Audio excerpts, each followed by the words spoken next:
For far too long, Africa has lived through a history of slavery, theft, foreign rule, and the darkest place in human history that the world brought to her doorstep. 400 years later, Africa's scars have birthed a dynamic, onward, and rising people. Join the Inspire E-Conference 2021 as great minds edify on the positioning of the new rising star. Starting on the 9th to the 14th of August. Africa, get ready.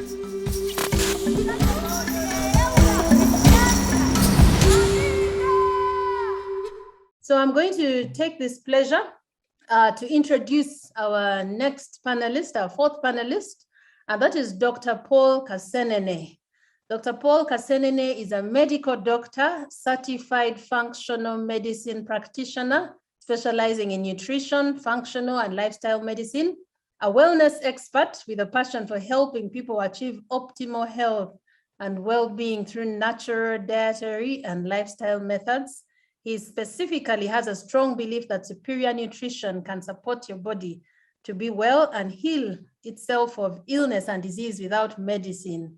He has over 8 years of experience in wellness and integrative health industry, during which he has helped many of his clients reverse chronic diseases and restore health. And I must say we might be having some of the clients he has transformed on this call. He is an author and has written a book, Eat Your Way to Wellness, that can help anyone transform their health and weight through healthy eating. So that's the gentleman we have with us this evening. And over to you, Dr. Paul Kasenene. Welcome to Inspire Africa. Thank you, Elizabeth. What a privilege for me to be a part of this great event and to share this evening with some distinguished speakers. I will be sharing a couple of things. Let me just get my slide from the beginning.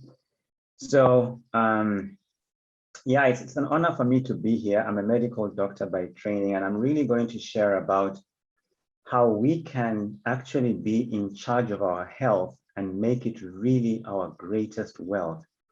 Because I believe that, you know, everything we need to do in this world requires us to be alive, and to be alive requires us to be healthy. And so we've got to invest in our health.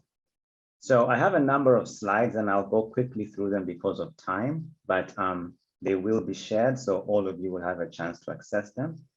I think I'd like to start by, you know, this quote which says, "Good health is not something we can buy. However, it can be an extremely valuable savings account."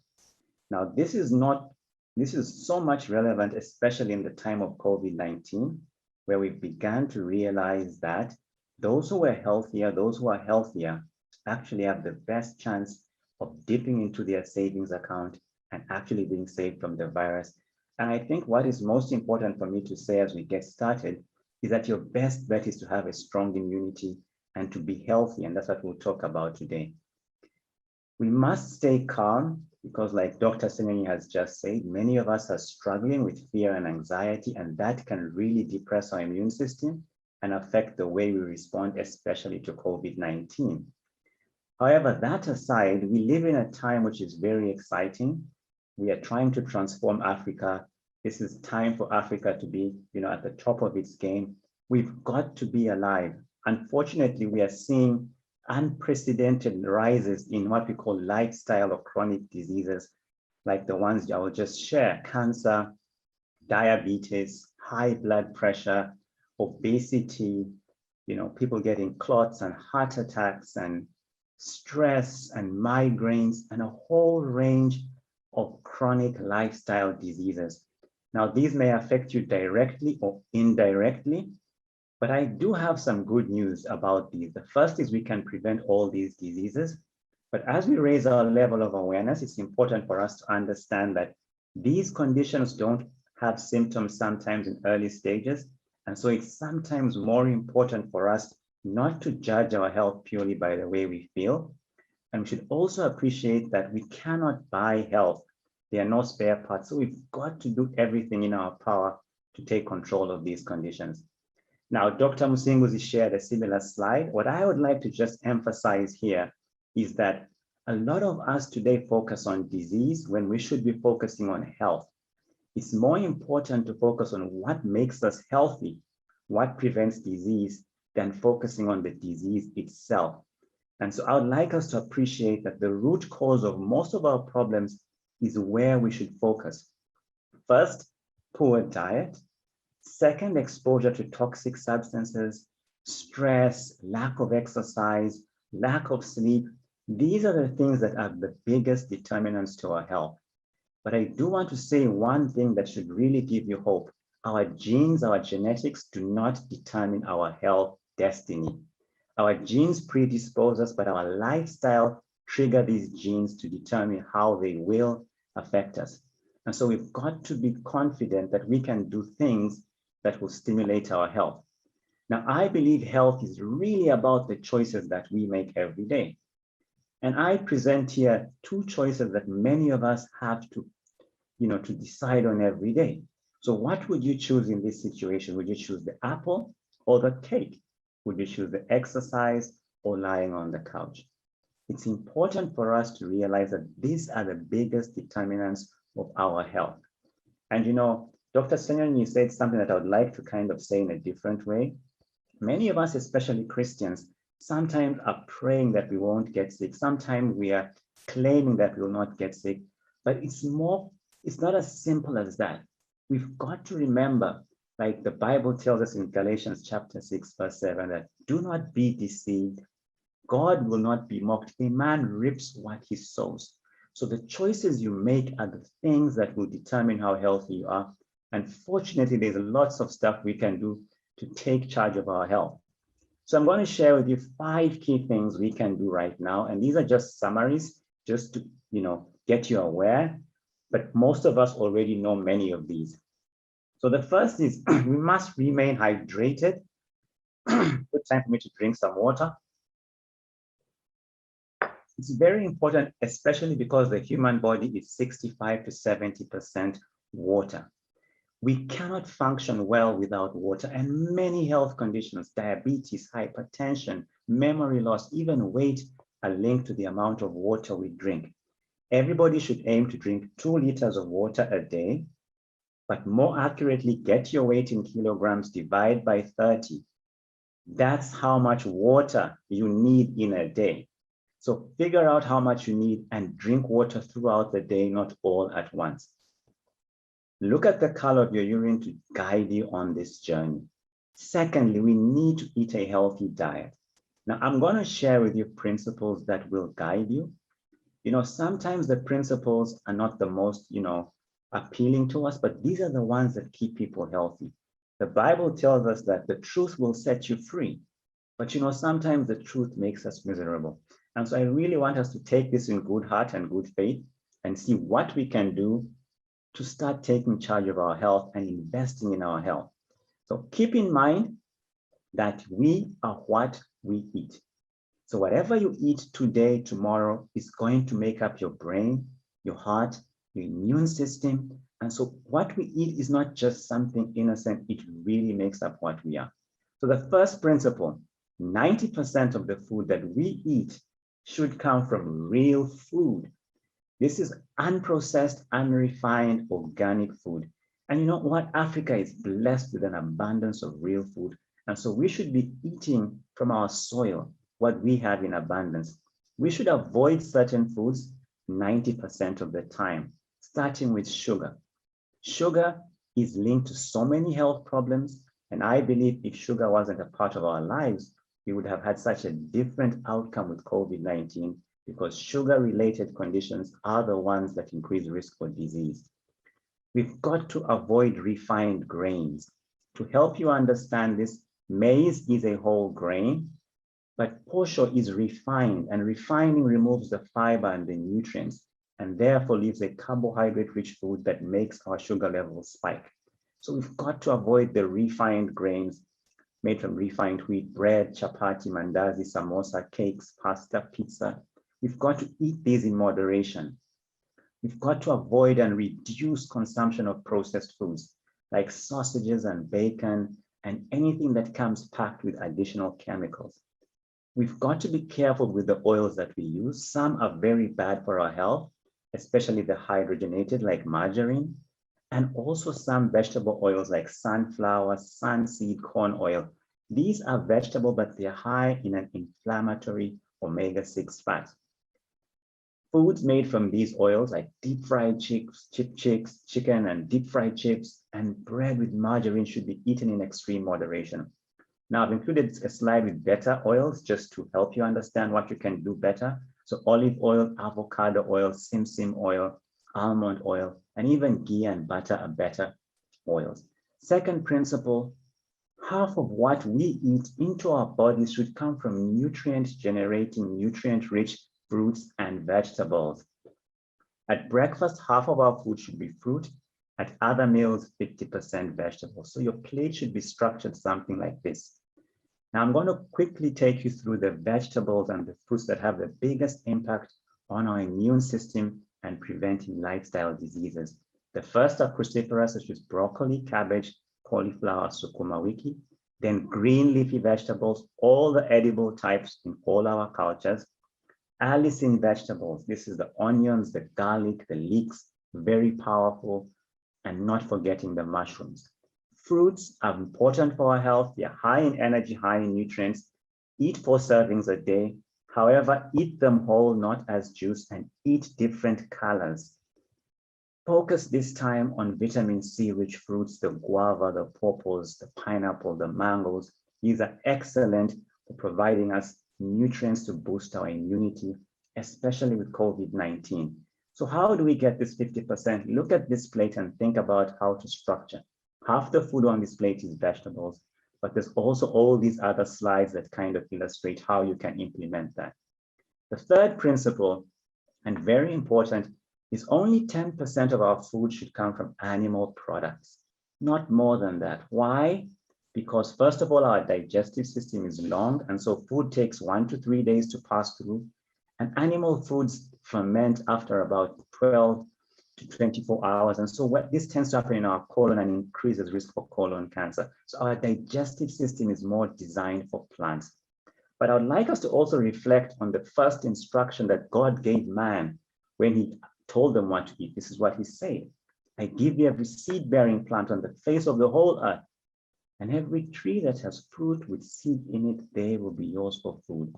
The first instruction to man was to eat a plant-based diet. Only after the flood were animal foods provided. That means our human body will do very well on plant-based foods.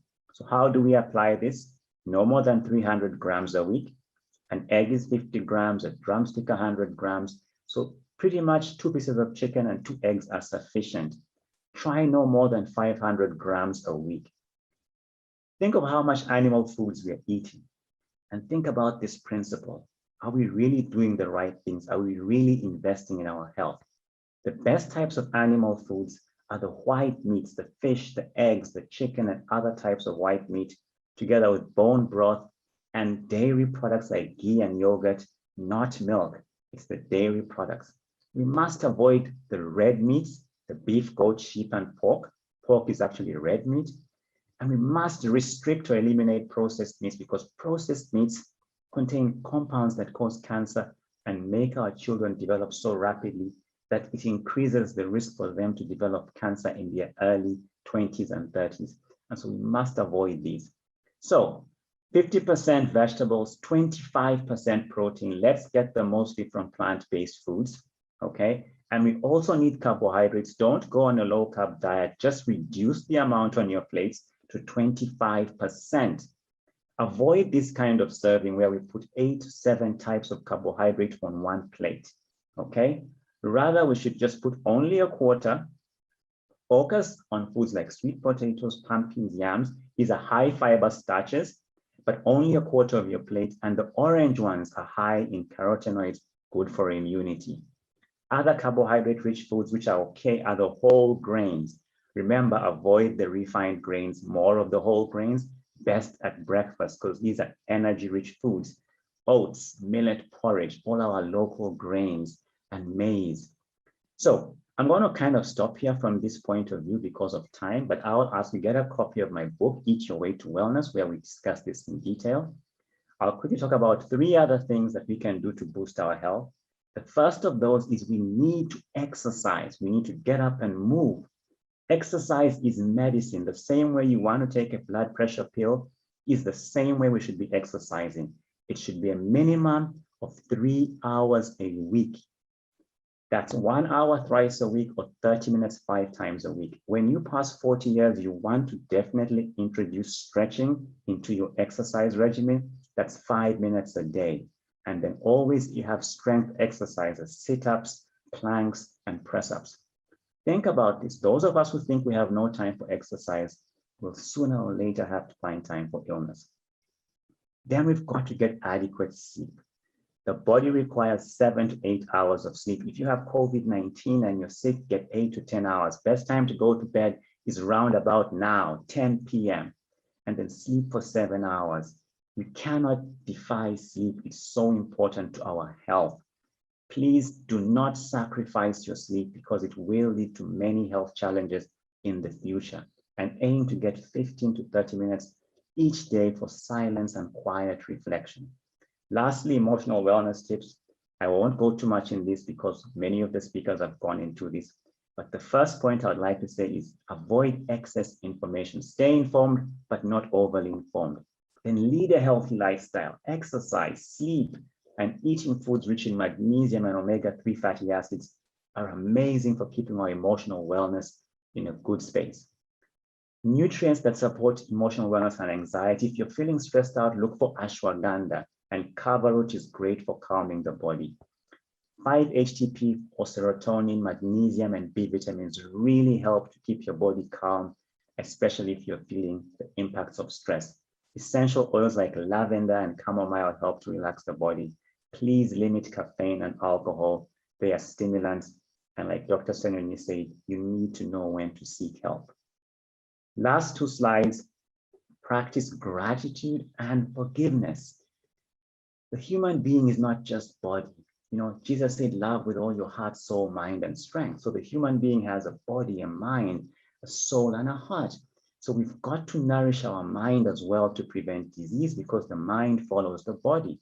The 2 things for your mind are gratitude and forgiveness. When you say thank you, your brain immediately produces serotonin, dopamine, endorphins, feel-good hormones, things that really calm your body, calm your immune system, remove inflammation.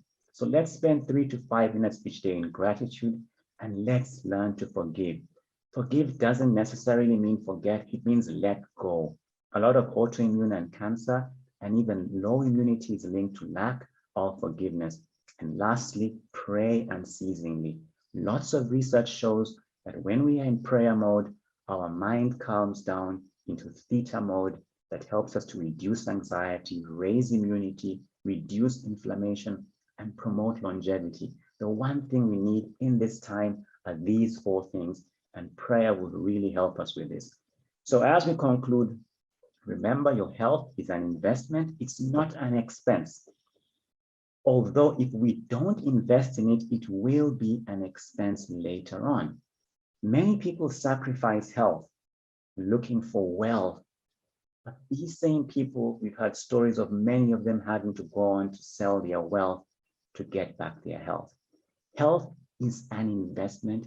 It should be one of our #1 priorities. And the good news is that we don't have to worry because if we do the right things, our bodies can prevent, reverse, and restore health without many times need for medication. I'd like to leave you with this verse to keep you thinking. It says, do you not know that your bodies are the temples of the Holy Spirit who is within you, who you have received from God? You are not your own, you were bought at a price. Therefore, honor God with your bodies. Being healthy is something that you are required to do. It's not just something to keep you alive longer. It's something that honors God. So from today, think about what you're eating, how much water you're drinking, whether you're getting enough rest, and whether you're moving your body. So thank you very much. Take care of your body. It's the only place you have to live in. Feel free to stay in touch with me. These are my contact details. And please, once again, please get a copy of my book, Eat Your Way to Wellness. It will really share lots of insights. Thank you.